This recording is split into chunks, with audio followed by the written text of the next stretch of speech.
नमस्कार दोस्तों। स्वागत है आपका केटी वॉइस स्टोरीज चैनल में। हमारी आज की कहानी है बेटा बेटी को सिखाया पोते ने सबक। यह ले बुढ़िया, मोनू को खीर खिला दे और खबरदार जो खुद खाई तो। प्रिया ने कहा, अरे बेटा, खीर बनाई है क्या? थोड़ी मुझे भी दे दे। कमला जी ने कहा, वाह रे बुढ़िया, इतने सालों से हमारी कमाई खाकर चैन नहीं मिल रहा जो अब खीर भी खानी है। प्रिया ने कहा, बेटी, ऐसा मत कहो। इतने सालों से इस घर में गधे की तरह काम भी तो किया है। उसके बदले दो रोटी ही तो खिलाई है तूने।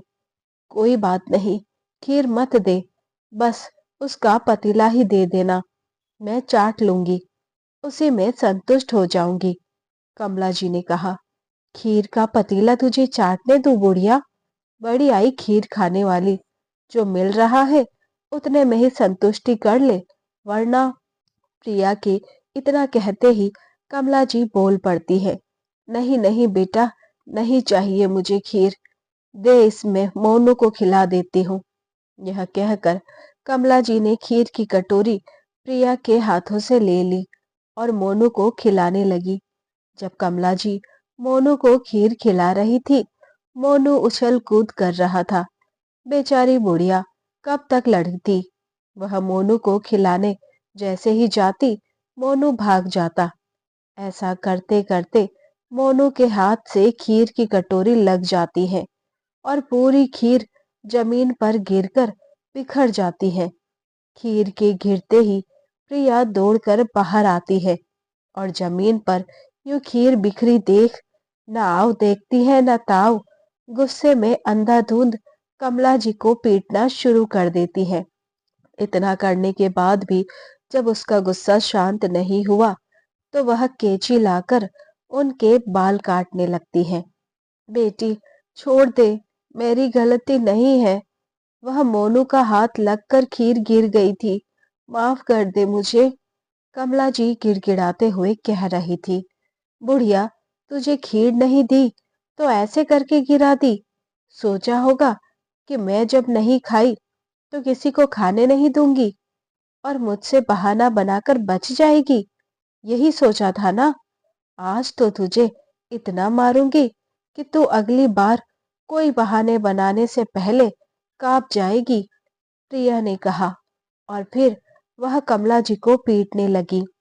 जब दिया थक गई तो वहां से चली गई, पर कमला जी वहीं पड़ी रही, क्योंकि उनकी और हिम्मत नहीं हुई कि वह वहां से उठकर कहीं जाए। काफी रात हो गई। अब कमला जी सो चुकी थी, पर बदन दर्द से उन्हें नींद नहीं आ रही थी।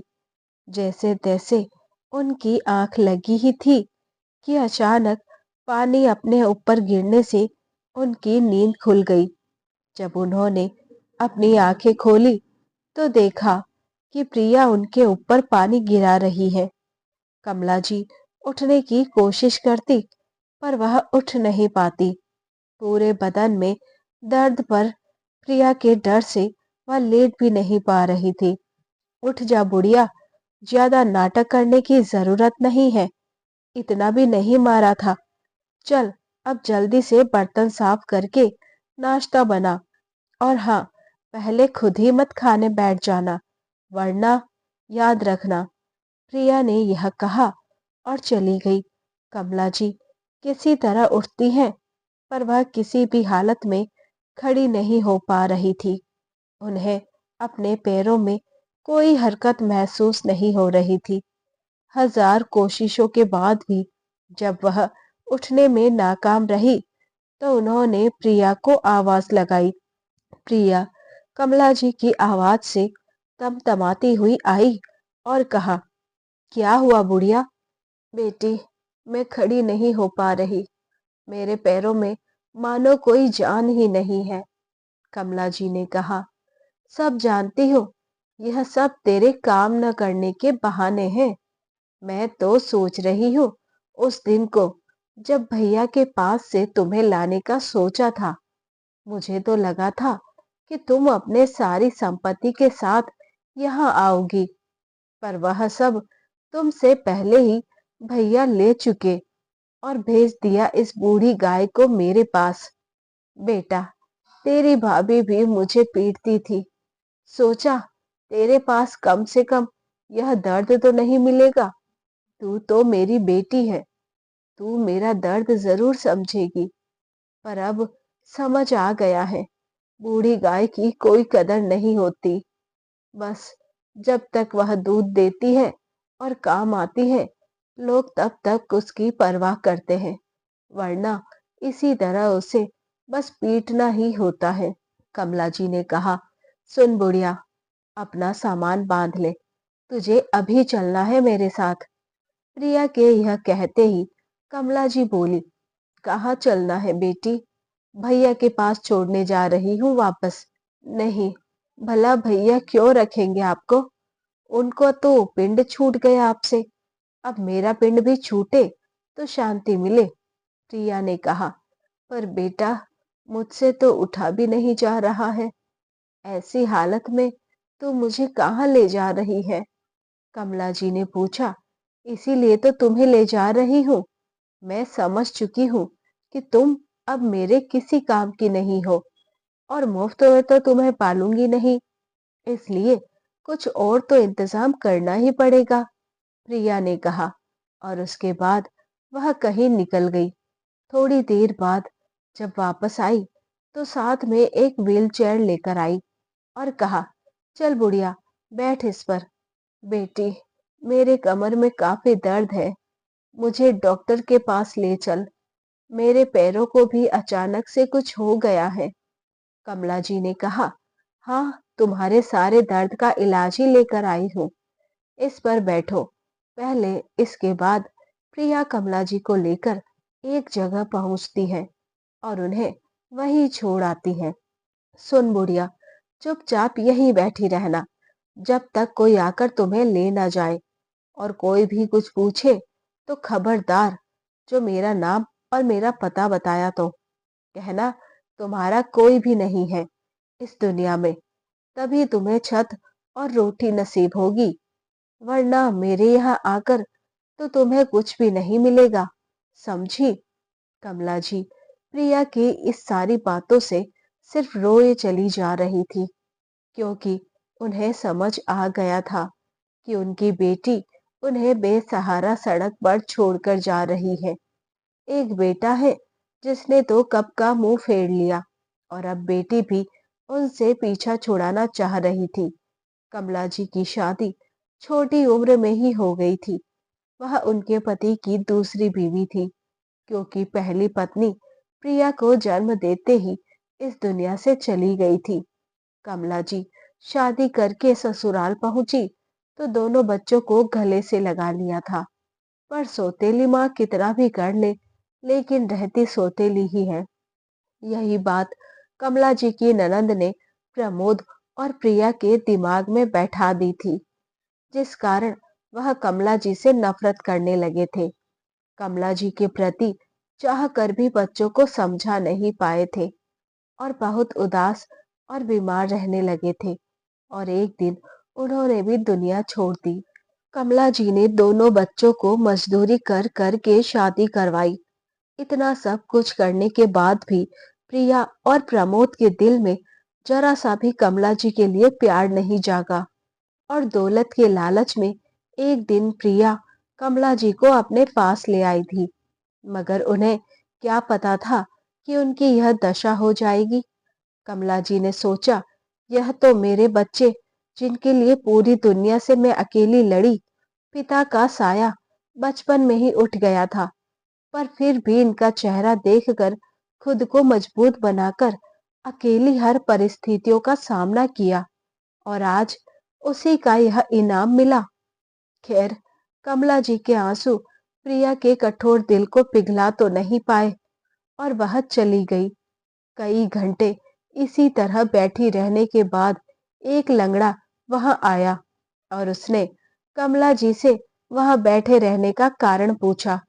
कमला जी किसी को तो सब कुछ बताकर अपना जी हल्का करना चाहती थी, इसलिए उन्होंने रोती रोती अपनी पूरी कहानी उस लंगड़े को बता दी। चिंता मत करो तुम, उस घर में जाओ, वह एक वृद्ध आश्रम है। वे लोग तुम्हारी मदद जरूर करेंगे, पर वहां तुम्हें चलकर जाना होगा। यह व्हीलचेयर वहां नहीं घुसेगी। उस लंगड़े ने कहा, पर मेरी कमर टूट चुकी है, शायद मैं खड़ी भी नहीं हो सकती, तो चलकर कैसे जाऊंगी। कमला जी ने कहा, तुम मेरी बैसाखी लेकर जाओ, तब तक मैं इस चेयर पर बैठता हूँ, और जब तुम्हारी बात अंदर बन जाए तो आकर मेरी बैसाखी देकर अपनी चेयर ले जाना। उस लंगड़े ने कहा। एक लाचार बेबस बुढ़िया दुनिया के परपंच को समझने की हालत में कहाँ थी। उसने उस लंगड़े की बात मान ली, और जब वह उस घर के अंदर गई तो पता चला वहां कोई वृद्ध आश्रम नहीं। और जब वह लड़खड़ाते हुए फिर वापस बाहर आई तो उसने देखा वह लंगड़ा उसके एकमात्र सहारे व्हील चेयर को लेकर जा चुका है। अब कमला जी को समझते देर नहीं लगी कि वह लंगड़ा उससे वह व्हीलचेयर को लेने के लिए चाल चल गया था। कमला जी पहले से ही दुखी थी, ऊपर से यह सब। उनका मन मर जाने को कर रहा था, पर अपने कमर दर्द और बेजान पैरों को लेकर वह कहीं और जाती भी तो कैसे। उसे लंगड़े के दी हुई बैसाखी के सहारे वह किसी तरह सामने पेड़ के नीचे जाकर बैठ जाती है। वह घसीट घसीट कर वहां से गुजरने वाले हर एक राहगीर के पांव पकड़कर उनसे मदद मांगने लगी। वह दर्द के मारे छटपटा रही थी और वहां से गुजरने वाले से अस्पताल में छोड़ देने को कह रही थी, पर कोई उनकी बात की ओर ध्यान ही नहीं दे रहा था। लगभग इसी तरह कई घंटे बीत गए। तपती गर्मी, ऊपर से कमर टूटने का दर्द, यह सब झेल रही थी कमला जी, पर फिर भी वह लोगों के आगे गिड़गिड़ाना बंद नहीं कर रही थी। ये बेटा, वो बेटी, मेरी मदद कर दो, किसी सरकारी अस्पताल तक मुझे छोड़ दो, अब दर्द बर्दाश्त नहीं हो रहा है, मर जाऊंगी बेटा, मेरी मदद कर दो। यह सब कमला जी लगातार कहे जा रही थी। थोड़ी देर बाद कुछ लड़के वहां आए। सभी एक कार से उतरकर कार के ऊपर एक केक रखकर उसमें से एक का जन्मदिन मनाने लगे। कमला जी उनके पास भी घसीटती हुई पहुंची, जिस पर एक लड़का कहता है, अरे रुको दादी, यह केक आपको ही देंगे, हम सुबह से केक खाकर थक गए हैं। नहीं बेटा, मुझे यह केक नहीं चाहिए, मुझ पर एक एहसान कर दो। मेरी कमर टूटी हुई है और इसका दर्द अब मुझसे बर्दाश्त नहीं हो रहा है, मुझे एक सरकारी अस्पताल में छोड़ दो। कमला जी ने कहा, पर दादी, आप ऐसी हालत में यहाँ क्या कर रही हैं? उसमें से एक लड़के आदित्य ने पूछा, जिसका जन्मदिन भी था। पहली बार उस लंगड़े को अपनी कहानी बताकर पछताई थी, इसलिए अब उन्हें किसी पर भरोसा नहीं था। इसलिए उन्होंने कहा, बेटा, यही सड़क पर एक गाड़ी ने टक्कर मार दी, ले चलो बेटा, भगवान तुम्हारा भला करेगा। हाँ दादी, जरूर ले चलूंगा, आप बैठो गाड़ी में। यह कहकर आदित्य और उसके दोस्त कमला जी को एक क्लिनिक ले जाते हैं। बेटा, यह तो कोई प्राइवेट अस्पताल लगता है, मैंने तो सरकारी कहा था, मेरे पास पैसे नहीं है। कमला जी ने कहा, दादी, आप अंदर चलिए और पैसों की चिंता मत कीजिए। आपका दर्द अगर कम कर सकूं तो समझूंगा आज मेरा जन्मदिन मनाना सफल हो गया है।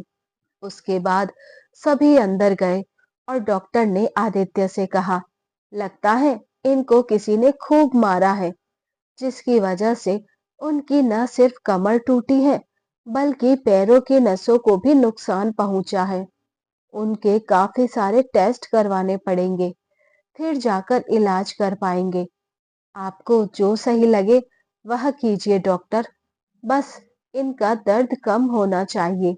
आदित्य ने कहा, जो कमला जी भी सुन लेती हैं और आदित्य से कहती है, बेटा, तुमने मेरे बारे में इतना सोचा, इसके लिए दिल से तुम्हारा शुक्रिया।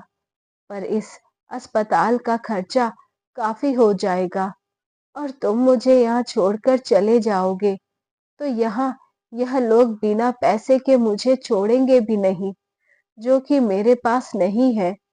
तो बेटा, तुम सिर्फ डॉक्टर से बोल दो कि मुझे दर्द की कुछ गोलियां दे दे। तुम्हारा बहुत एहसान होगा। दादी, मैं आपका पूरा इलाज करवाऊंगा। आप चिंता मत कीजिए। मैं कहीं नहीं भागूंगा। मैं उन लोगों में से नहीं जो अपने माता पिता को यूं छोड़ दे। आदित्य ने कहा, बड़े खुशकिस्मत हैं वह माता पिता जिसने तुम जैसे इंसान को जन्म दिया, वरना मेरे जैसी औलाद। यह कहकर कमला जी फूट फूट कर रोने लगी।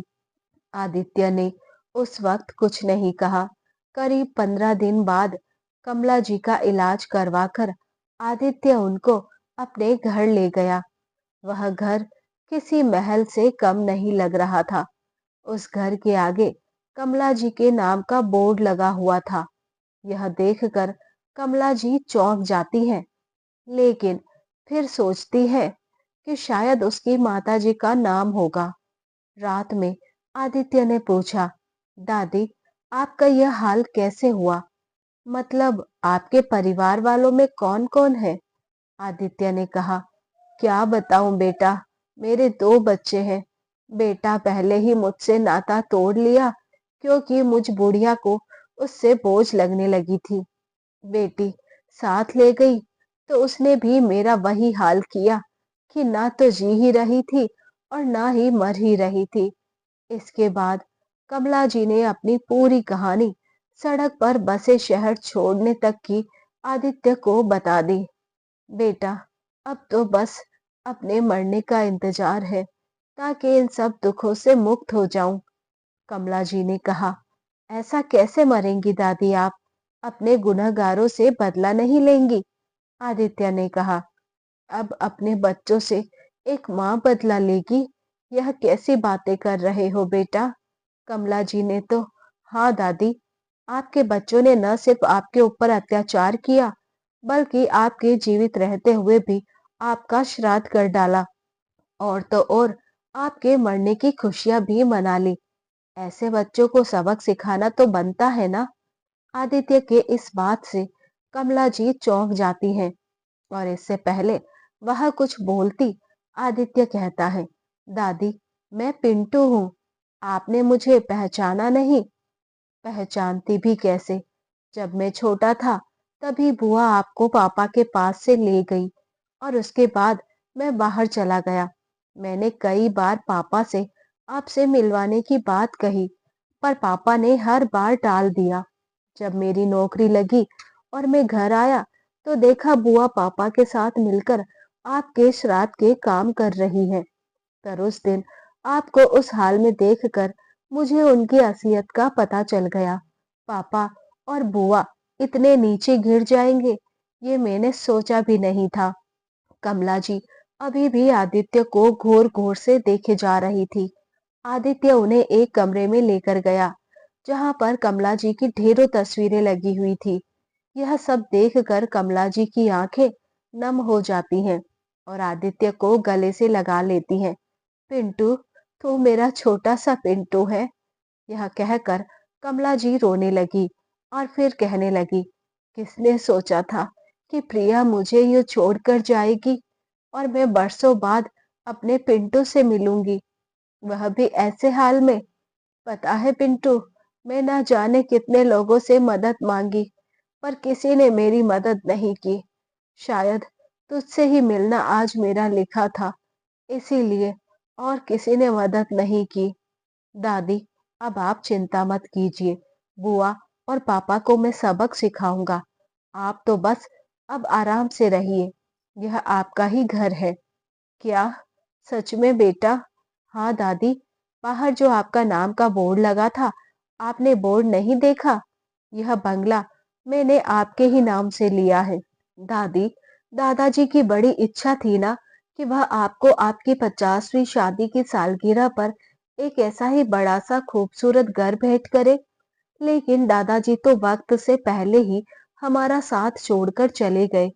सामने हॉल पर रखी एक लड़की की तस्वीर को देखकर कमला जी चौंकते हुए बोली, बेटा, यह किसकी फोटो है? आदित्य बोला, दादी, यह आपकी पोता बहू है।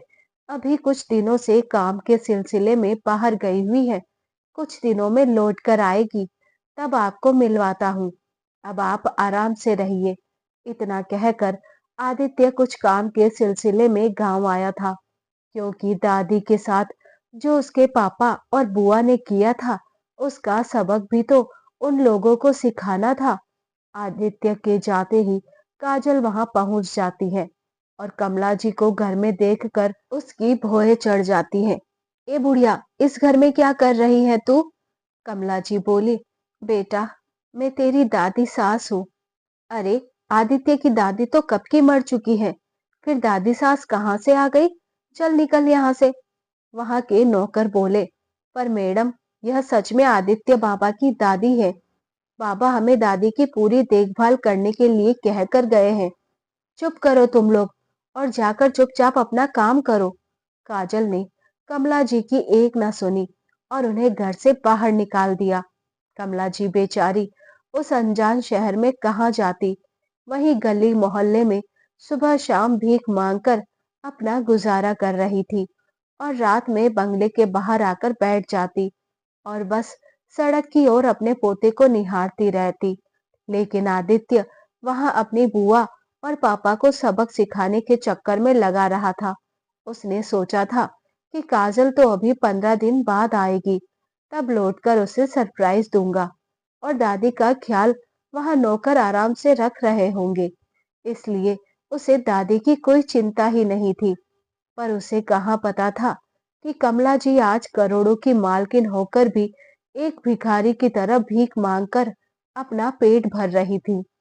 नौकरों से आदित्य को कुछ भी बताने के लिए काजल ने मना कर दिया था। लेकिन जब सारे कागजात की कार्रवाई पूरी करके आदित्य वापस शहर पहुंचा, तो अपनी दादी को वैसे ही भीख मांगता देख उसके पैरों तले जमीन सरक गई। दादी, आप यहाँ क्या कर रही हैं? कमला जी फूट फूट कर रोने लगी और सब सच्चाई बता दी। काजल को सामने देखते ही एक जोर का तमाचा आदित्य ने उसके गाल पर जड़ दिया। तुम्हारी हिम्मत कैसे हुई मेरी दादी के साथ ऐसा करने की? काजल भी यह सुनकर चौंक जाती है और कहती है, आदित्य, पर तुमने ही तो कहा था कि तुम्हारी दादी तो कब की मर चुकी है। हाँ, कहा था, लेकिन मुझे भी यह अभी पता चला है। लेकिन दादी मेरी हो या किसी और की, इंसान के अंदर इतनी इंसानियत तो होनी ही चाहिए, या नहीं? और मैं यह सब बिल्कुल बर्दाश्त नहीं करूंगा कि कोई मेरी दादी के साथ ऐसा करे। अगर तुम्हें मेरी दादी से कोई प्रॉब्लम है, तो तुम बता सकती हो, लेकिन मैं तुम्हारे कारण अपनी दादी का साथ नहीं छोड़ सकता। अरे, अपनी दादी के कारण मैं अपने माता पिता को छोड़कर आया हूँ, तो फिर तुम्हें छोड़ना मेरे लिए कोई मुश्किल काम नहीं होगा। काजल ने शर्म के मारे अपनी नजरें झुका ली और कमला जी से हाथ जोड़कर माफी मांगी। कमला जी ने भी काजल को माफ कर दिया कि सुबह का भूला अगर शाम को घर आ जाए तो उसे भूला नहीं कहते। अगले दिन उसके बाद आदित्य वापस गांव के घर जाता है और अपने पापा से इस बारे में कुछ भी नहीं कहता है और वहीं ठहर जाता है। यह देखकर उसके माता पिता बड़े खुश होते हैं कि उनका बेटा उनके पास लौटकर आ ही गया। पर एक दिन आदित्य बैठा अपना फोन चला रहा था और उसके पापा टीवी देख रहे थे कि तभी दरवाजे पर कोई खटखटाता है। जब आदित्य के पापा देखते हैं, तो वह एक कोरियर वाला एक लिफाफा लिए खड़ा होता है। आदित्य के पापा प्रमोद जब वह लिफाफा खोलकर देखते हैं, तो वह तुरंत किसी को फोन करते हैं। आदित्य यह सब कुछ खामोशी से देख रहा होता है और ऐसे जताता है कि उसका ध्यान कहीं और है। हेलो प्रिया, गजब हो गया, माँ को ढूंढना पड़ेगा, तुम जल्दी घर आओ। थोड़ी देर बाद ही प्रिया आ जाती है। प्रिया को देखकर प्रमोद अपने कमरे में जाता है। आदित्य भी चुपके से उनकी बात सुनने के लिए दरवाजे के बाहर खड़ा हो जाता है। प्रिया माँ के नाम पर 50 लाख की पॉलिसी मैच्योर हुई है, पर वह अपने लिए उनके दस्तखत चाहिए होंगे, क्योंकि माँ पहले मेरे साथ रहती थी, इसलिए मेरे पते पर यह लिफाफा आया है। प्रमोद ने कहा, 50 लाख? पर माँ को कहाँ ढूंढेंगे? और ढूंढ भी लिया तो लोगों को क्या कहेंगे? उनका श्राद्ध तो हम पहले ही कर चुके हैं। हम लोग, प्रिया ने कहा, तुम्हें लोगों की पड़ी है? मुझे तो बस पैसों की खुशबू आ रही है। एक बार वह बुढ़िया मिल जाए, फिर तो कुछ भी कह देंगे लोगों को। प्रमोद ने कहा, पर हमारे इतने अत्याचार के बाद वह यह पैसे हमें देगी? प्रिया ने कहा, बिल्कुल नहीं देगी, पर हमें भी तो आता है उनसे पैसे कैसे लेने हैं। यह कहकर प्रमोद और प्रिया हंसने लगे। ठीक है भैया, पर अब उन्हें ढूंढे कहाँ? आदित्य सब सुनकर कमला जी को जानबूझकर प्रमोद के सामने लाकर खड़ा कर देता है, और यह सब वह ऐसे दिखाता है कि यह इत्तेफाक था। प्रमोद अपनी माँ को देखकर खुशी से उछल पड़ता है और उन्हें बड़े प्यार से घर ले जाता है। फिर प्रिया को यह खुशखबरी देता है। प्रिया दौड़ती हुई घर आती है और माँ को गले लगाकर कहती है, कहाँ चली गई थी माँ आप? कमला जी को तो सब पहले से ही पता था, आदित्य की चाल, इसलिए वह बस खामोश यह सारा नाटक देख रही थी। प्रमोद की पत्नी शांति, प्रमोद, प्रिया और उसका पति रमेश सब वहीं थे। फिर प्रमोद कहता है, माँ, हमें तो लगा था आप, छोड़ो, आपको सामने देखकर मेरी खुशी का ठिकाना ही नहीं रहा। हाँ माँ, अपनी खोई हुई माँ को सामने देखकर किसे अच्छा नहीं लगेगा, प्रिया ने कहा। फिर प्रमोद कहता है, माँ, आपको कल बैंक चलकर एक कागजात पर दस्तखत करने होंगे। कौन से कागजात? मेरी पॉलिसी वाले? तुम लोगों को इतना कुछ करने के बाद भी अगर तुम लोगों को ऐसा लगता है कि तुम लोगों को इन चिकनी चुपड़ी बातों में मैं आ जाऊंगी, तो यह तुम्हारी गलत फहमी है, कमला जी ने कहा। हाँ, हमारी गलती है जो आपसे इतने अच्छे तरीके से पेश आए। हमें तो पता ही है कि लातों के भूत बातों से कहाँ मानते हैं। चुपचाप साइन कर दे, वरना। प्रमोद और प्रिया ने यह कहा और उठ खड़े हुए, कमला जी पर अपना हाथ उठाने। बस पापा, बस बहुत हुआ, बहुत चला लिया लात और गुस्से। अब जेल में अपने हाथ पैर चलाना। दादी, हमें इनका कबूलनामा और सबूत सब कुछ मिल गया है। अब से दादी आप सुकून से रह पाएंगी, क्योंकि अगर इन भाई बहन ने आपको जरा सी भी तकलीफ पहुंचाई तो यहाँ जाएंगे जेल में। इनका पूरा वीडियो इन्हें जेल भेजने के लिए काफी होगा, आदित्य ने कहा। यह सब क्या है आदित्य? और अपने पापा और बुआ से कैसे बात कर रहे हो? प्रमोद ने कहा। बड़ों के साथ कैसा व्यवहार किया जाता है, यह तो आपसे ही सीखा है ना पापा। वह तो शुक्र मनाइए कि आप लोगों की तरह मैं आप पर हाथ नहीं उठा रहा। आदित्य की यह कहते ही प्रमोद उस पर हाथ उठाने ही वाला होता है कि तभी आदित्य प्रमोद का हाथ पकड़कर कहता है, बस, बहुत हो गया पापा। अब या तो आप दादी को पूरे सम्मान और सुकून के साथ दादी की पूरी जायदाद वापस करेंगे, या फिर जेल में रहना पसंद करेंगे। यह मैं आप पर छोड़ता हूँ। और बुआ, आप कहाँ चली? आप भी दादी को परेशान करने में बराबर के हिस्सेदार हैं। तो आपकी सजा यह है कि आप आज के बाद कभी भी दादी से मिलने की कोशिश मत करना। प्रमोद ने डर की वजह से सब कुछ वापस कर दिया और सड़क के किनारे एक झुग्गी डालकर अपनी जिंदगी गुजारने लगा था।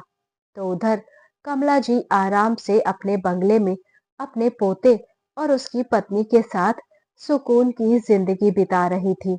एक दिन कमला जी बोली, आदित्य बेटा, पता नहीं तू मेरे ही पुण्य का फल है, पर आज मुझे ऐसा लग रहा है कि मेरा जीवन सफल हो गया और भगवान सचमुच है। कमला जी कहते कहते रोने लगी तो काजल और आदित्य ने दादी को गले से लगा लिया। प्रमोद और प्रिया ने कई बार कमला जी से मिलने की कोशिश की, मगर आदित्य ने अपने घर के नौकरों को साफ हिदायत दे रखी थी कि उन्हें किसी भी कीमत पर घर के अंदर ना आने दिया जाए। तो दोस्तों, ये थी हमारी आज की कहानी। उम्मीद करती हूँ पसंद आई होगी। ऐसी और कहानियां सुनने के लिए बने रहिए हमारे साथ। अपना प्यार और सपोर्ट दीजिए। वीडियो को लाइक और शेयर कीजिए। चैनल पर नए हैं तो सब्सक्राइब करना ना भूलें। मिलते हैं जल्दी नई कहानी के साथ। धन्यवाद।